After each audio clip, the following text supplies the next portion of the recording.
Willst du ihn wieder haben, dann hör zu.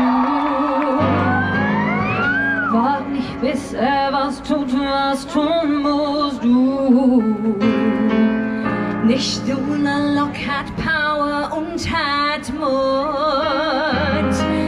Das kannst du mindestens genauso gut.